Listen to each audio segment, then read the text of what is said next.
The broadcast is now starting. All attendees are in listen-only mode. Hello, this is Karen Rollins at the Center for Invasive Species and Ecosystem Health, and I'll be running the webinar today. Our first speaker is Deb Stone, and she is working with GIS technologies, with local cooperative invasive species management areas, ground cover restoration, and vegetation monitoring. And she's working in St. John's River Water Management District as the Invasive Plant Program Supervisor. And she continues her focus on invasive species, prioritizing them, restoration, and GIS technologies. And she's currently pursuing her PhD in Forest Resources and Conservation at the University of Florida. And we are going to start the recording. And Deb, you can start when you're ready. Increase consistency and help decrease bias. Something particularly that would help with steps 4 and 5 of adaptive weed management, but really could be used to improve steps 2 through 6, everywhere from identifying and prioritizing to reviewing and modifying our weed management plans. Now, I didn't want to reinvent the wheel, but I wanted something that was relatively easy to use and adaptable. So I looked a little bit around at what was available, and I couldn't find anything at the time that was spatially explicit or that applied to individual populations. So while there were a lot of good prioritization frameworks out there, there was still a little bit I needed to do to get the tool I was looking for. As far as the basis for my tool, I went with the Nature Conservancy's weed management plan because it included 3 of the characteristics our team had already identified as what was very important to us. These were somewhat of umbrella characteristics that were included in many other systems, particularly in the 17 prioritization frameworks that Gordon and Fox reviewed in 2009. Now, just about the time I was finishing up my tool, WIPIT, the Weed Heuristics Invasive Population Prioritization for Eradication tool out in California, was published. And I believe now that it is actually available online and is another population-based, spatially explicit that is available for land managers to use. But as far as I know, these are the only 2 tools that can be customized and applied in very particular situations. So I started developing my SIIPA tool in 2009 while I was working at the Nature Conservancy's Disney Wilderness Preserve, because we had started using a new geodatabase that provided a lot of really good reports, but it didn't really give me what I needed, which is where should I really best direct my treatment efforts to reach our goals. So my goals for this particular project was to start out with a good core framework, but to have something that was also easily adaptable and could use other characteristics that were needed in different situations, and that could also rank the characteristics differently. I wanted something that could use varying levels of data and something that was easy to use and not too time consuming. So something there you could take your invasive data, wave your magic wand, solemnly swear that you're up to no good, and get this awesome map that tells you where to best direct your treatment efforts. So what do you need to run the SIIPA model? You're going to need first an ArcGIS basic license to use some of the 2 lower level regional models for this. Your acquired data, obviously you will need your invasive species shapefile. This could, excuse me, could be point or polygon. And we'll need to include information on at least the species, acreage, and preferably percent cover, although that's not required. You'll need a table of all the different species that occur in your area of interest, and this can be made from your invasive species shapefile. You'll also need some sort of habitat quality shapefile. This can come from plant community maps, from fire burn unit maps, or from forestry stand unit maps. And then to get the full processing power of the SIIPA tool, you'll need a grid shapefile of your area of concern. There are instructions on how to create that within the documentation. And ideally also some sort of survey history shapefile. So now I'm going to dive a little bit into the bones of the model, but I promise I won't get too GIS heavy. There are 2 basic tools. The first is the infestation analysis. And this one looks just at the impacts of the species and also the extent of each population. So the infestation analysis tool is kind of like a quick health check invasives-wise for your property. And the priority analysis also includes information on control methods and the quality of the habitat each population infests. So the priority analysis will tell you how to improve the results of next year's health check. The first step in the priority analysis is to add the necessary fields, such as the ones to rank each characteristic, and then do a table join with your invasive species table. The next 4 steps rank each population on the 4 different characteristics. For impacts, control methods, and extent, it's really a relatively simple organization of a select by attribute and then calculate field. So you can see these light blue ovals here in the picture are simply the queries that you use for each tool. And the P's next to it state that it's a parameter. So once you have the model set up how you want it, if you do make any changes, when you run it as a tool, you can easily change these to test out different scenarios. And I'll have a screenshot of what that looks like later. Next, for the habitat quality, it's very similar, but it uses the select by location instead, and then followed again by the calculate field. Finally, you have the opportunity to give each population its final rank, which is a relative score of the scores they receive for each of the 4 characteristics. You can choose to weight each characteristic equally or to put some as more important for others. Say you were interested in RCWs, red-cockaded woodpeckers, you might have those habitats be more important than maybe, say, the control methods of each species. And then what I think is really the true magic of the SIIPA model is this spatial join here, where it spatially joins your invasive species shapefile with the grid file that you've created. And each grid in the output cell is given a score that's a sum of all the features that fall within inside it. So this gives you the nice grid map at the end. And ideally, you'd be able to compare it with your survey history, so that way you could distinguish between absence data and unknown areas.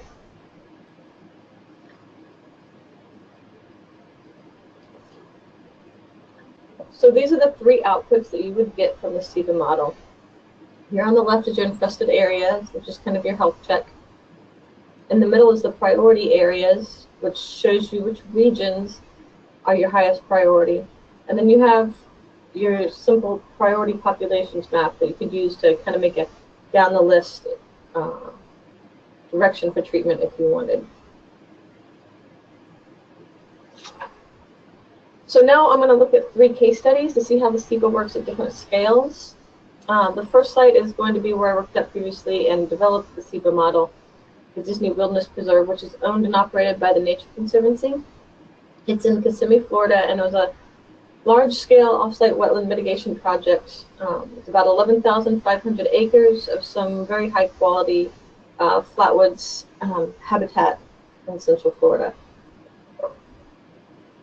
Now, initially, we had 2 staff that helped determine the prioritization framework, and I developed it over several months, over 2 winters. But the annual application after that was relatively easy, maybe up to half a day at most, because we had a good geodatabase, and we did monthly data quality control, so we didn't have a lot of data to go over and correct when it came time to do our annual model. So what did I get out of all that work? Being able to use the model over multiple years enabled me to look beyond just a snapshot in time and to kind of check for trends in the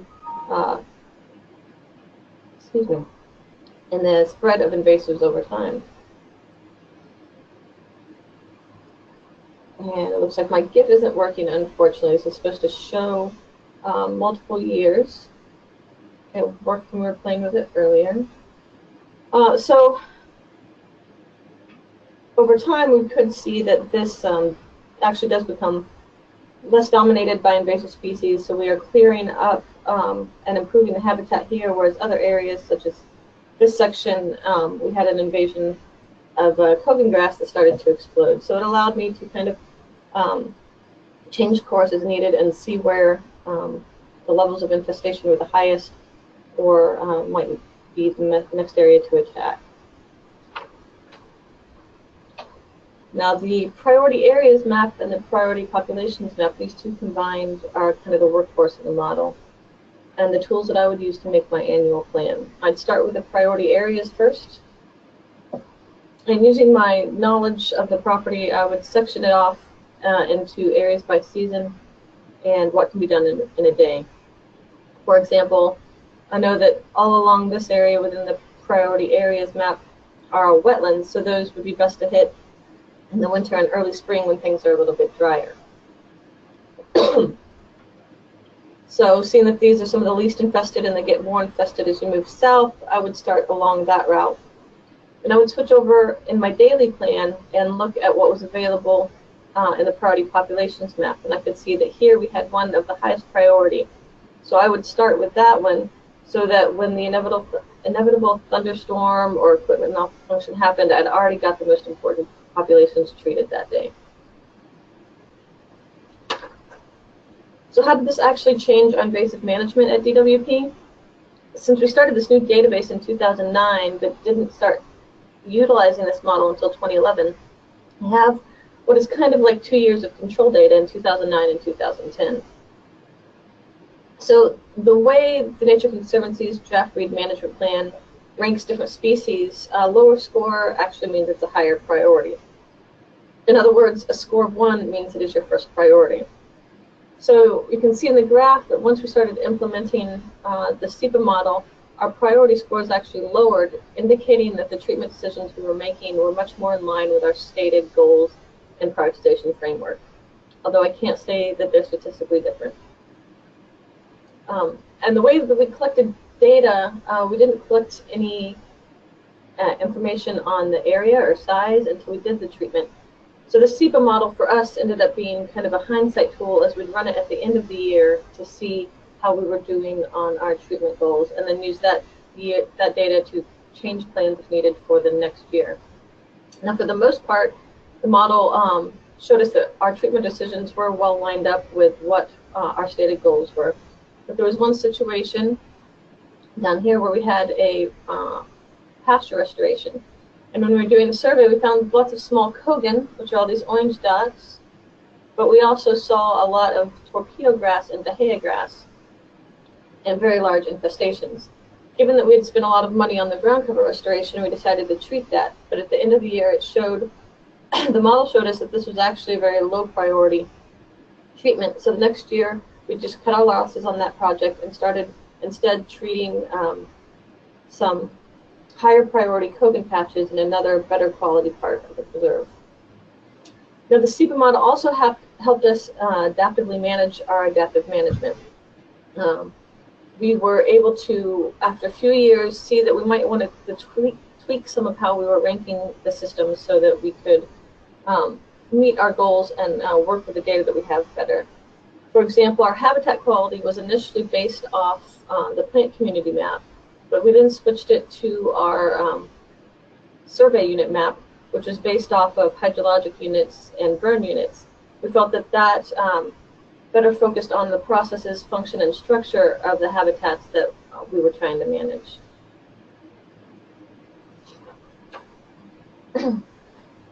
So Apalachicola National Forest is another site that we have tested this out, and it is near Tallahassee, Florida. It's part of the U.S. Forest System, and like all the other properties, it's managed for multiple use. And it's a matrix of sandhill, flatwoods, and forested wetlands that total close to 600,000 acres. So the staff there had seen a presentation on the model and were interested in trying it out on their property, and I was interested in seeing how it would work at a larger scale. So we met up in person for half a day to determine the prioritization framework. And there were 2 new characteristics that they wanted to include: proximity to rare species and proximity to roads. They were also just starting ecological condition monitoring using field sampling and remote sensing, and they decided to wait until that was finished to run the model because that would provide much more rigorous habitat quality data. One of the biggest points from my talk is that the well-maintained geodatabase could make this a much better tool for people. They had all their data regularly quality controlled and in one location so that we could find everything that we need. It really sped up the process in working with the SIIPA model and adapting it for them. So their tool, you can see it looks a little bit different in the model builder. The habitat quality, proximity to rare species, and proximity to roads were all selected by location. And then the other three characteristics were also the select by attribute. They had two outputs, the priority populations map that looks at just the individual populations, and the priority areas that also included some survey data. Now, I haven't talked with them much since delivering the final product, but I know that they plan to use this to create their annual treatment work plan and to target new areas for further survey, see if there were unknown invasives or if the areas were clear.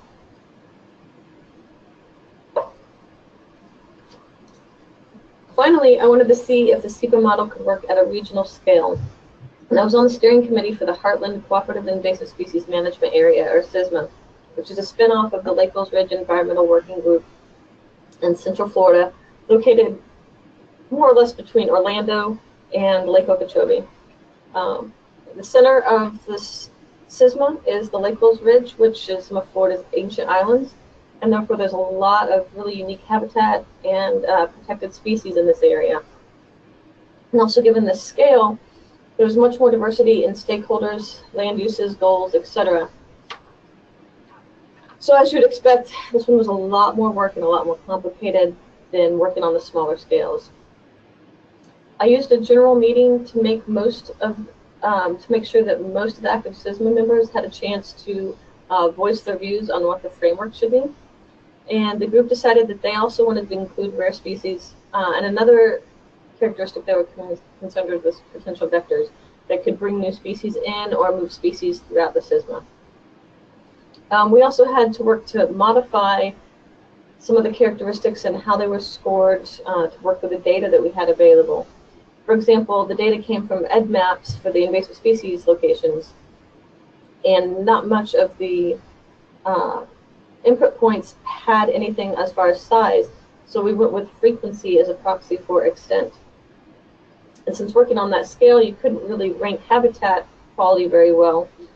They decided to use the proximity to natural lands as a proxy for habitat quality.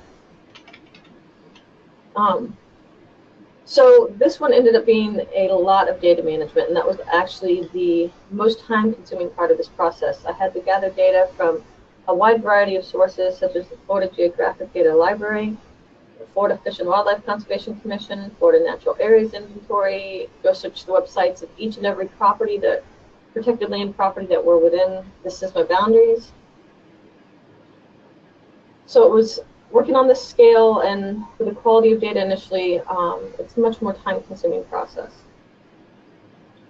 So the product for the Heartland SIIPA, since there's no way to survey, there's no using a priority areas map, so we just have the priority populations map. And you can see the majority of the highest priority populations are along the Lake Mills Ridge.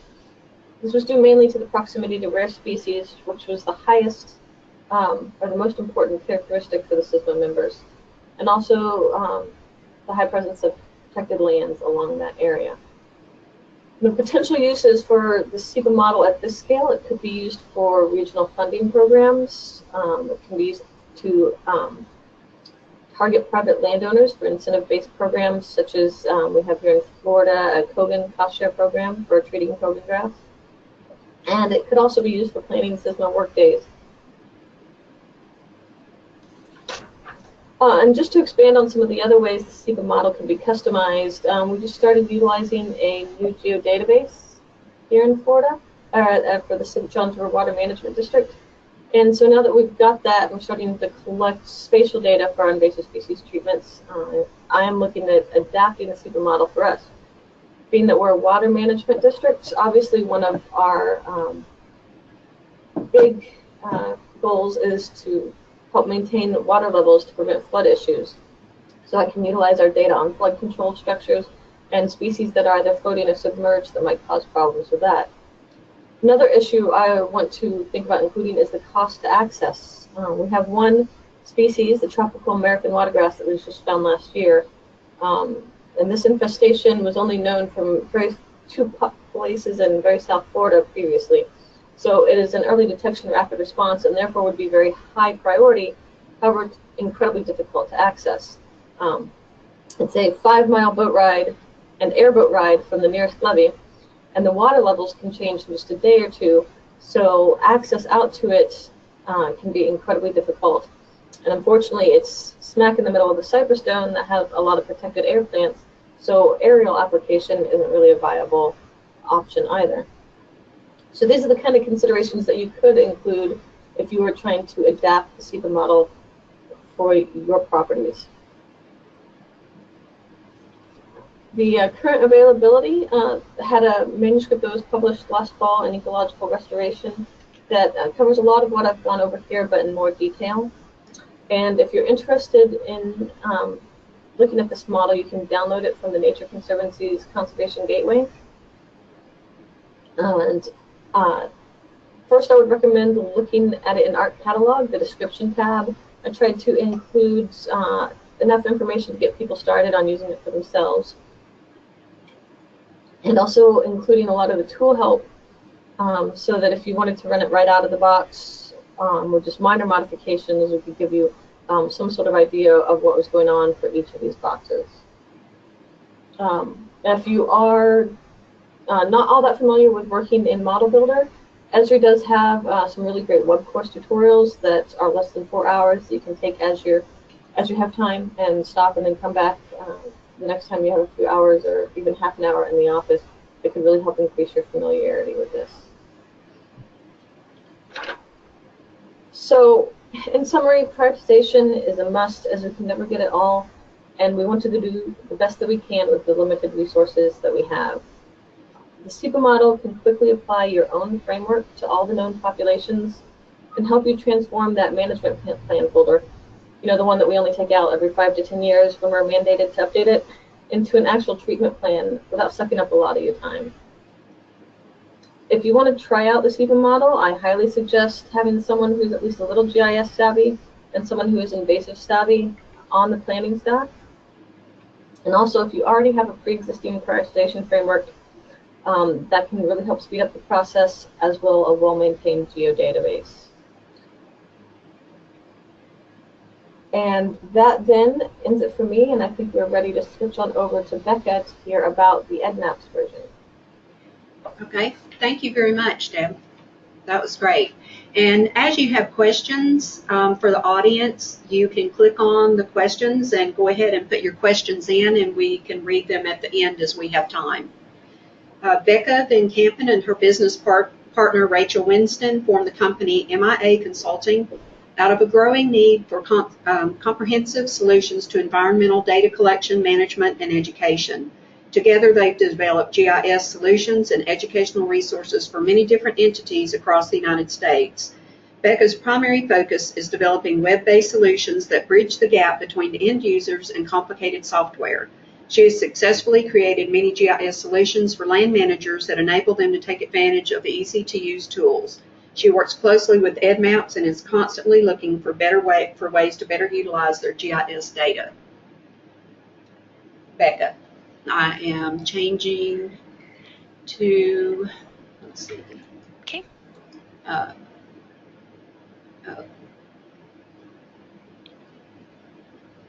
Yes. Okay. Can you see my screen? I can now. You are ready Okay. to go. All right. Sorry, I have 2 screens up. Which one do you see? I see one that has a map of the Florida Perfect. Peninsula. Perfect. Okay. Thank you, Karen. As she said, so you kind of got the bones of the whole SIIPA model that Deb designed.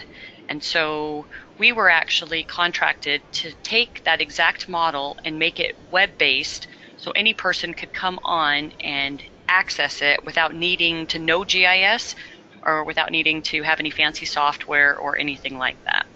So I'm going to walk through how this whole thing goes from start to finish and what the end product looks like. And then, yep, we'll take questions at the end. Okay, so the very first step in using this model, as Deb pointed out, was the prioritization framework. That's figuring out which populations are important to you, what your management goals are, things to consider. And the 4 model looks at habitat, control, impact, and extent. So we took each one of those components and broke it down into its own separate step inside of this model.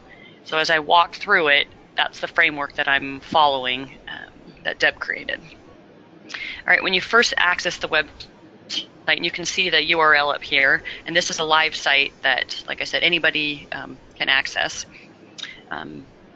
It walks through the basics of what the tool is. Now, all of this is being hosted on the EdMaps servers. And so as people are out collecting data and uploading it to the main EdMaps website or using some of the apps that have been developed for data collection, all of this is being aggregated into one main geodatabase, and that's what's feeding this model. As you zoom in,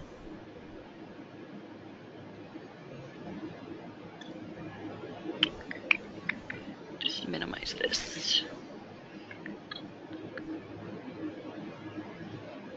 One second, I'm switching screens over here.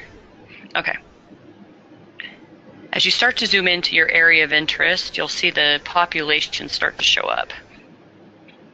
And we are pulling from, I think in Florida, there's between 200,000 and 300,000 infestations.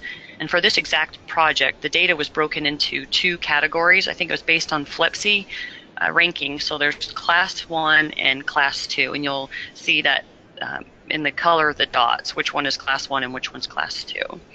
And so for this demonstration, we're going to be working on around this lake. There's been a lot of restoration projects that have been conducted around this lake. And so we're going to use that as our example for how we can apply the SIIPA to tell us which priorities, which weeds, I should say, are our highest priority here. Okay, so first step is filtering this data. You can choose to use all of the data that's on your screen. You can filter it by just specific weed names or scientific names, specific years. If you knew that this mapping was conducted that you're interested in, let's say 2015, then you can just filter out the data by that. You can filter out just by countywide.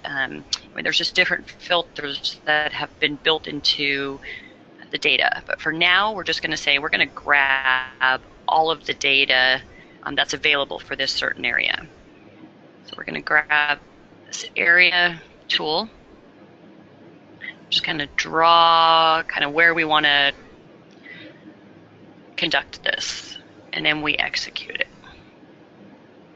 And then, like I said, this is pulling from the EdMaps geodatabase for all the data that's been collected in this certain area that met the FLEPSI requirements for 1 and 2. All right, and each step along the way takes about 3 minutes to do, and so to speed things up so that you don't have to just wait in silence, I'm going to jump through the steps that I already have prepared. All right, so this was the step 1 to grab the data. It then brings you to the first tool, which is the habitat tool. And as you're trying to figure out what your prioritization framework is when it comes to habitat, we've used some questions just to kind of get you thinking about it. The first question is, what habitats are you most concerned with? So in this analysis that we're running, out of all of these, which habitats are going to be one of our top priorities for this, I guess, our goal. So in this framework, we've come up with 5 different classes, and you can have your choice between 2, and you can move it up to, up to 7 classes. You can go back down, but as you change it, you can see right here that the amount of classes change. So for this analysis, we're going to do 5 different habitat types, and that's what we're going to run our analysis on. So the first one is going to be our quality wetlands. All right, and then we have aquatic, and we have quality uplands. We have fairly disturbed habitats, and we have very disturbed. And I would like to specify there's no right or wrong way to do this. This is completely up to you. So for this analysis, these are the 5 habitats. We now have to rank them and give them a weight. As Deb pointed out, the higher the rank, the lower they fall on our list. So for our restoration project, quality wetlands obviously is going to be given a 1. That's a top priority. Aquatic, we'll go ahead and give it a 2. Quality uplands, let's see, we'll do a 4. Fairly disturbed, 7. That. Then we come down. Now these are all of the species that we found when we drew that polygon on our map. These are, so it tells us, okay, those species fell on these habitats. These are the habitats that you're going to see in that area. Now you have to give them a weight. So we say, okay, woodland. Woodland would be considered, we'll call it a quality upland.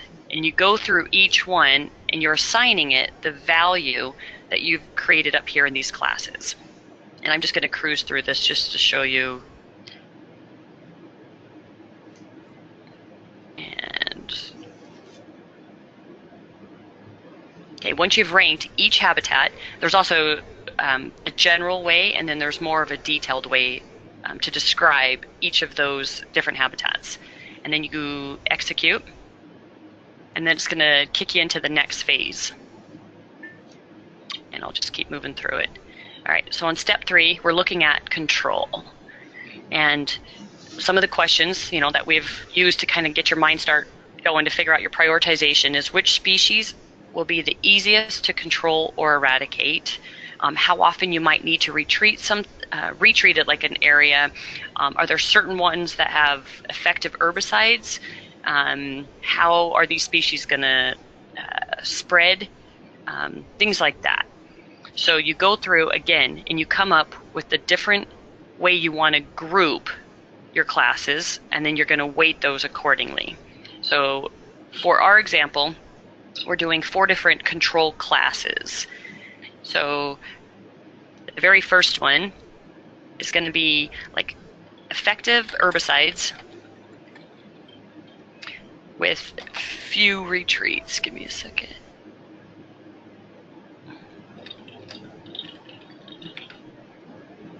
Okay, we have effective herbicides with several retreats. We have somewhat effective. And we have no known effective herbicides.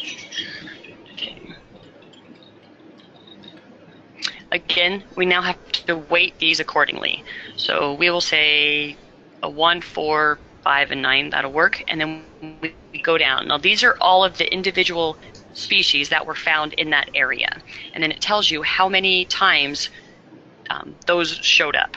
So for example, Kogan grass, there was 5 different infestations of Kogan grass in that polygon that I drew. So we say Kogan grass. For our goal right here is this.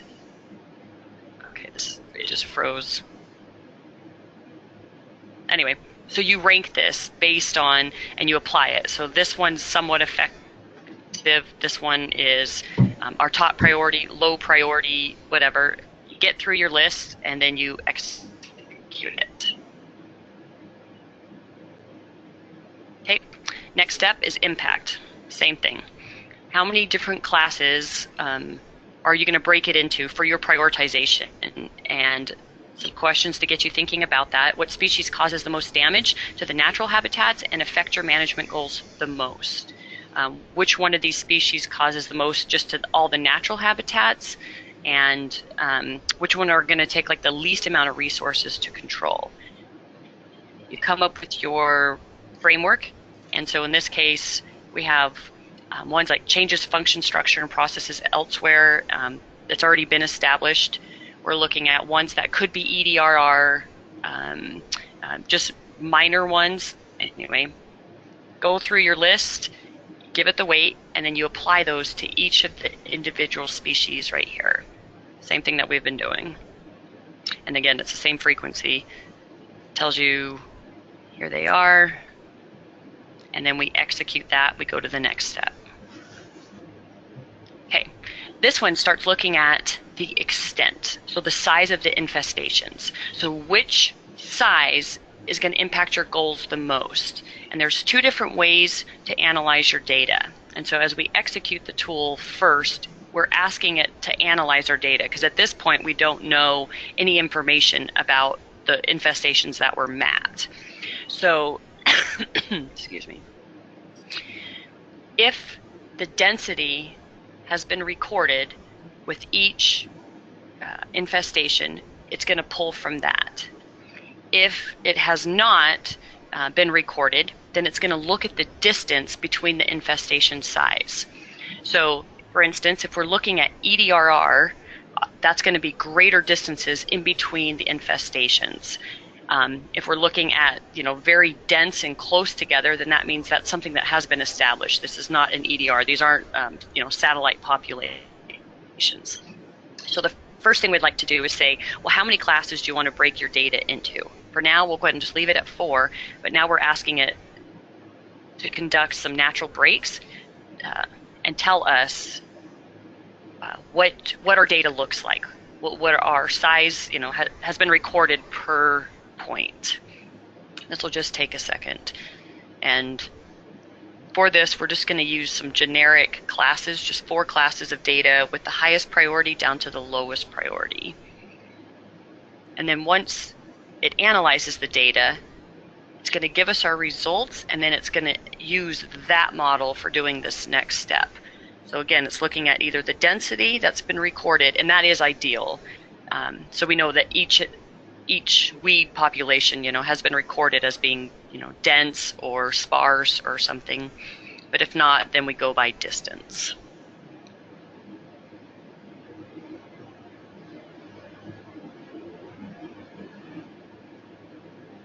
Like I said, each step takes about 3 minutes, so this one...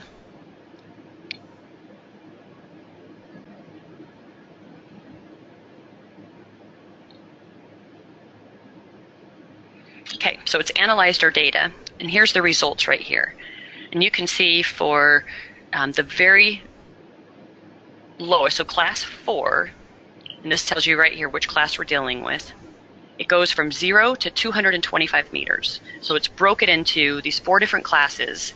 So anything that is between 0 and 225 meters apart would be considered our class 4. Now this is just a recommendation. We can switch this. So we might be saying, you know what, that's a little bit too far apart. We want to say 0 to 100 meters. Our next class, according to their analysis, was 225 to 1,000. We might say, you know what, we're going to do between 100 and 500. And then we'll say up to 2,000. And then anything greater than that's going to be considered our EDRR, or, really far apart infestations. That becomes the highest priority. Again, you would rank it right here. So scroll down and we execute it. Once it goes through this step, the next one we go to is our final ranking. This takes those exact 4 classes, and it's saying out of all of those and the results, which one of these should get more priority.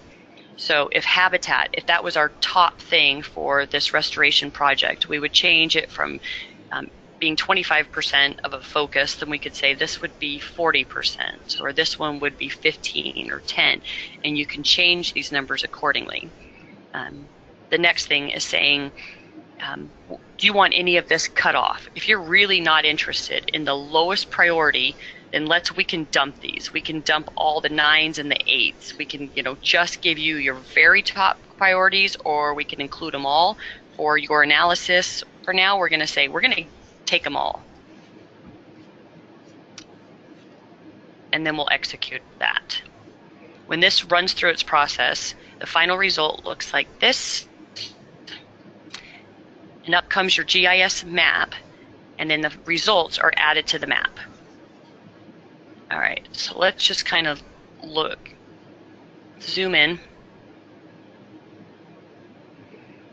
And it gives us our priority grid. And depending on the size of infestations, like in the total acreage, that determines the size of your grid. And actually, here's the graphic for that. So if it's less than 10,000 acres for the total size, then there's going to be 10 acres in each of these blue cells, and then it goes accordingly. So between 10 and 50, you have 25, anyway, it goes up to 250 acres in the cells. All right, it also totals, each one of these populations has a ranking. So for instance, in this one, this final ranking came to 4. So there's 2 in this cell. There was a 4, and there's, let's go to this one.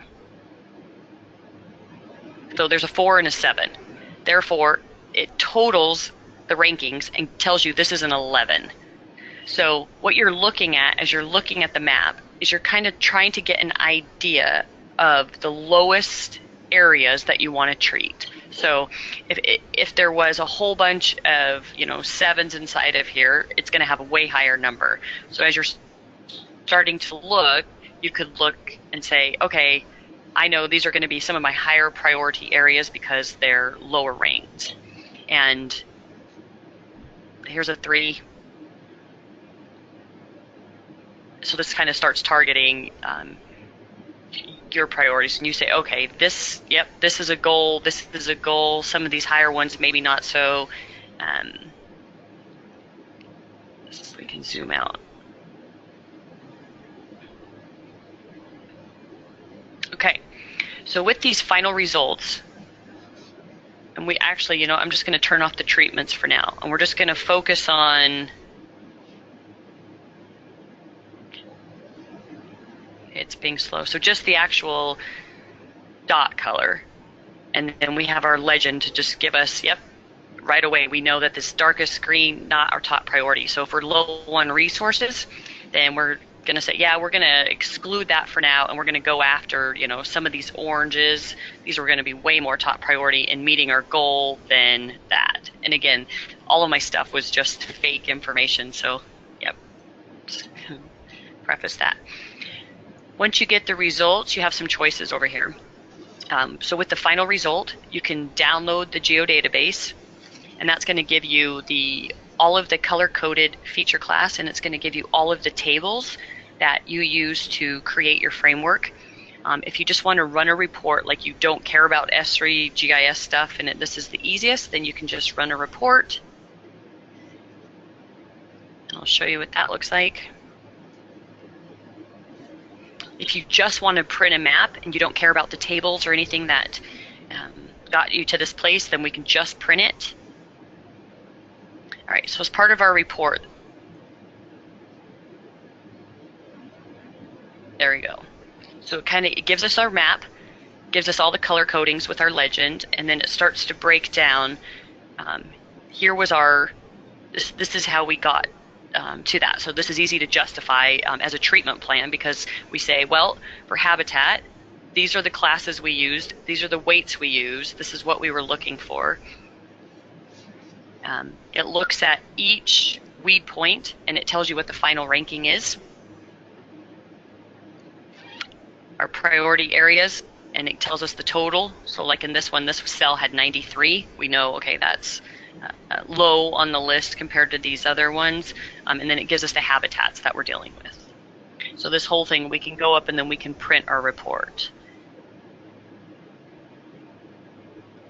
Okay, if you just want to print the map, we can do that. And the final thing that we're still in beta testing on, but this is sending it back. So the EdMaps Pro app is in the final stages of being tested and developed.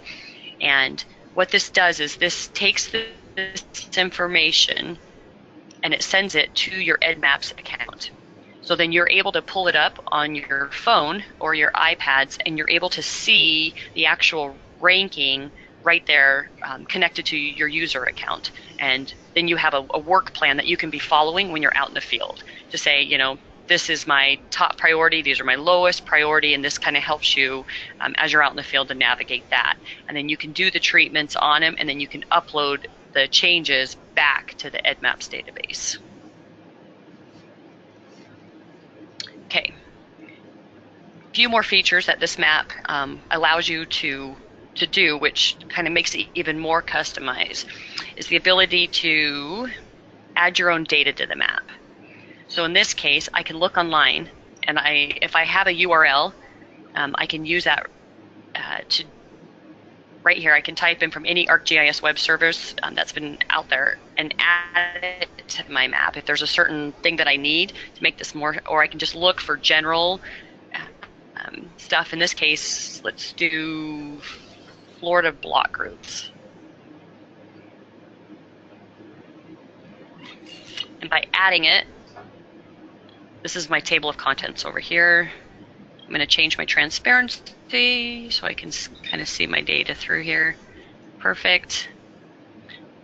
And now my map's just a tiny bit more customized, and I've got my block groups on here. Or maybe I have a shape file that I want added to my map that I just have on my local computer. And in this case, I have boat ramps just for Lake County that I would like to add to my map. Maybe it's not something that's been published, but you can see just by dragging a zipped file over here, it's adding the boat ramps. Give it a second. This will draw in a minute. And then you can see these are all the boat ramps. So now I say, yep, this is more customized. This is more like I need my map. Now I want to go up and now I want to print my map. Or in fact, actually before I do that, I can also have the capability I can draw. So if I want to attach this to a work plan at the end, actually the beginning of a season, to say this is how we're going to, you know, focus on this, I can then draw on the map. I'm going to say, okay, I'm going to end here. We'll make it a red font, and we'll do that. And now we're going to calculate the acres, let's say for this area. You can see it drew it right there in my map. I've got 4,500 acres in this treatment area, and I know this looks floppy. Let's do another one right here. Got my things. I've customized my map. I can attach this now as part of my work plan. I come up and I can print my map, and I'll say these are the different formats I can take it with. For now, we'll leave it in JPEG, and I can print.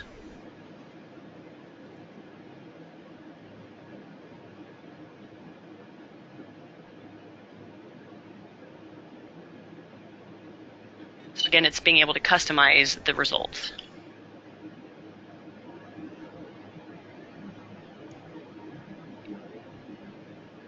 Okay, there's my drawings.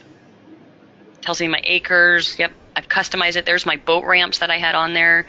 And you can see in the table of contents legend on here, I've got it added to my map. Let me just clear my drawings. I also have the capability to, let's say this map is very hard to read, and so I just wanted to switch it over to a different base map.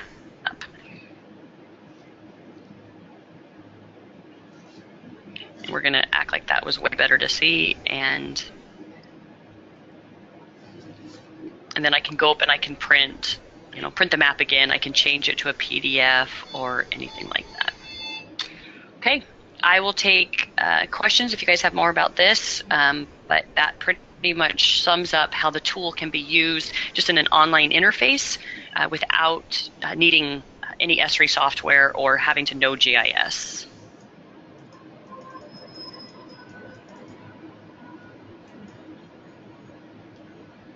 Okay. The first question, let's see. Hello, my name's Ryan Balcom. I work with noxious weeds in Washington State. I joined in a few minutes late, wondering if the SIIPA model and if EdMap's tool are only applicable for the Florida area at this point. Yep. As far as EdMaps in general, no, EdMaps can be applied to Washington, but yes, for the SIIPA model, yes. We haven't extended it yet to Washington, but talks are in the works right now of coming up with a way to apply it over to the western United States. For the Webmap version, if you have access to Esri software, you can also download it, and it could theoretically be used anywhere, although it's only been tested in Florida so far to my knowledge. Okay, a question from Johnny says, what invasive species was spreading the fastest? But I think that might apply to the first. I think Kogan grass and Old World climbing fern were the two that we had that were spreading the most, particularly at the Disney Wilderness Preserve where I used to work.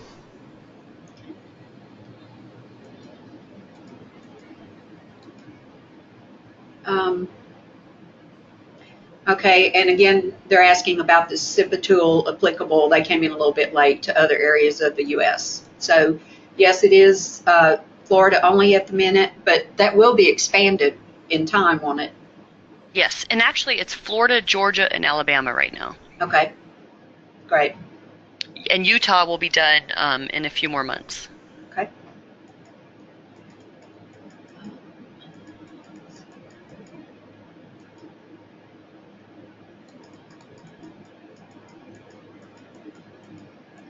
Okay, sorry, this is... Okay, Ryan says thank you, and that's the end of the questions that I see. Are there any more questions?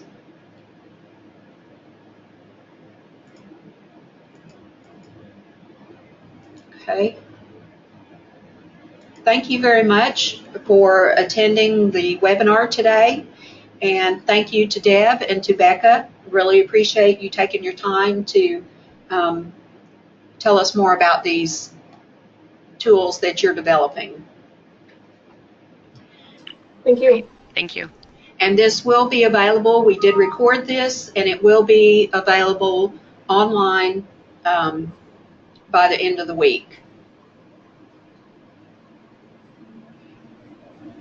Okay, I'm going to check one more time for questions.